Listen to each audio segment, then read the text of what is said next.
ഒരാൾ സത്യത്തെ അന്വേഷിച്ച് നടക്കുകയായിരുന്നു. ഒരാൾ വൃക്ഷച്ചുവട്ടിലിരിക്കുന്ന ഒരു മനുഷ്യനെ കണ്ടുമുട്ടി.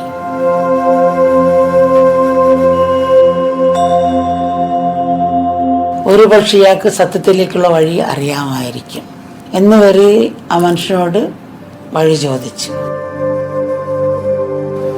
അയാൾ പറഞ്ഞു, നോക്കൂ, നിങ്ങൾ നടന്നു പോകുമ്പോൾ ഒരു ആൽവൃക്ഷത്തിൻ്റെ ചുവട്ടിൽ എത്തും.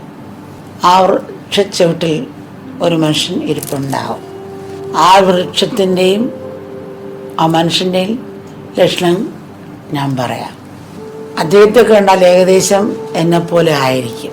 അദ്ദേഹമാണ് നിങ്ങളുടെ ഗുരു. അദ്ദേഹത്തെ ആശ്രയിച്ചാൽ നിങ്ങൾക്ക് ലക്ഷ്യത്തിലെത്താൻ സാധിക്കും.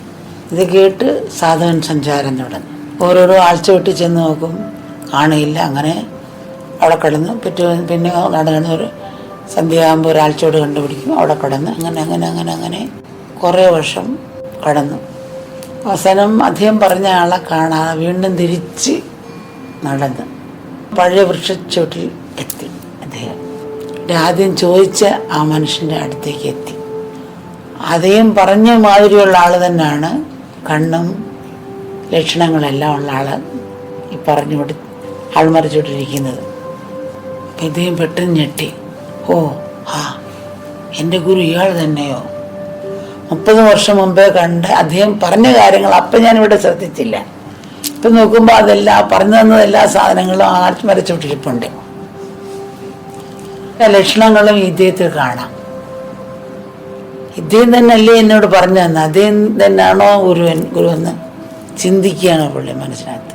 ഓ കഷ്ടം, അങ്ങനെ എൻ്റെ 30 വർഷം നഷ്ടപ്പെടുത്തിയില്ലേ. അപ്പോൾ ഈ ഗുരു പറഞ്ഞു, ഞാനല്ല നിൻ്റെ 30 വർഷം നഷ്ടപ്പെടുത്തിയത്. വൃക്ഷത്തിൻ്റെയും ഗുരുവിൻ്റെയും സകല ലക്ഷണവും ഞാൻ പറഞ്ഞു തന്നില്ലേ. നിങ്ങൾ ഈ വൃക്ഷത്തിലേക്ക് നോക്കിയില്ല, എൻ്റെ മുഖത്തിലേക്ക് ശ്രദ്ധിച്ച് നോക്കിയില്ല. ഞാൻ നിനക്ക് വേണ്ടി കഴിഞ്ഞ 30 വർഷവും നിന്നെ കാത്തിരിക്കുകയായിരുന്നു. ഇവിടെ നീ തിരിച്ചു വരുമെന്ന് എനിക്കറിയാമായിരുന്നു. കാരണം നീ അങ്ങനെ ഒരേ ചിന്തയിൽ തന്നെ തേടി ഓരോ ആൽമരം ഇതാണ് ആൽമരം, ഇങ്ങനെ വല്ലവരും ഉണ്ടോ, അങ്ങനെ നോക്കിയാണ് പോയത്. മനസ്സിനകത്ത് അങ്ങനെ അലഞ്ഞ് തിരിഞ്ഞ് നോക്കിയപ്പോൾ എപ്പോഴും അതേ ലക്ഷണമൊത്ത ആളെ നീ ചിന്തിക്കുന്നുണ്ടായിരുന്നു. അങ്ങനെ നിനക്ക് ഇപ്പോൾ പക്വതയും വന്നു മനസ്സിനകത്ത്. പക്ഷേ പറഞ്ഞു തന്നപ്പോൾ നീ ശ്രദ്ധിച്ചില്ല. ഈ ആൽമരം എങ്ങനെയാണ് പറഞ്ഞപ്പോൾ എങ്ങനെ ഇരിക്കുന്ന ആൽമരം എന്നുള്ള എന്നെ ഈ ആൽമരത്തിലോട്ട് നോക്കുകയോ എന്നെ നോക്കുകയോ ചെയ്യാതെ ഒറ്റ പോക്ക് പോയി.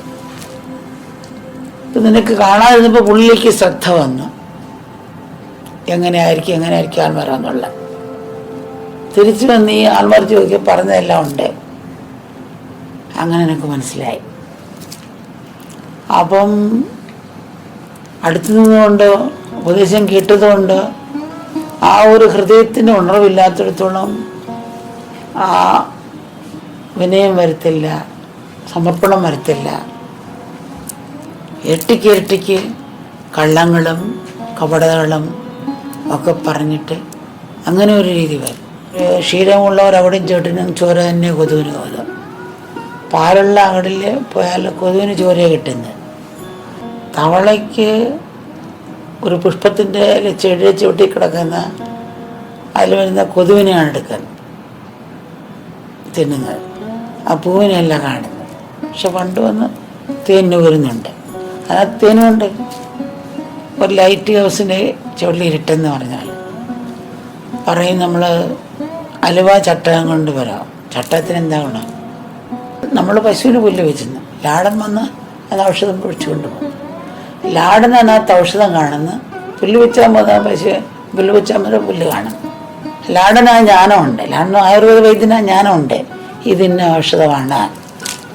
അതുപോലെ ആ ഒരു ജിജ്ഞാസുവിന് മാത്രമേ ഗുരുവിൻ്റെ മഹത്വം മനസ്സിലാക്കാനും അതനുസരിച്ചുള്ള സമർപ്പണവും ശരണാഗതിയും വന്ന് ആ കൃപയ്ക്ക് പാത്രമാകാൻ ഓരോന്നും ഓരോ ചലനവും ശ്രദ്ധിച്ച് ഓരോ നിമിഷവും ഉൾക്കൊണ്ട് നീങ്ങാൻ സാധിക്കുകയുള്ളൂ. അതിന് ഹൃദയം തുറക്കണമെന്നാണ് എപ്പോഴും അമ്മ പറയാറുണ്ടല്ല.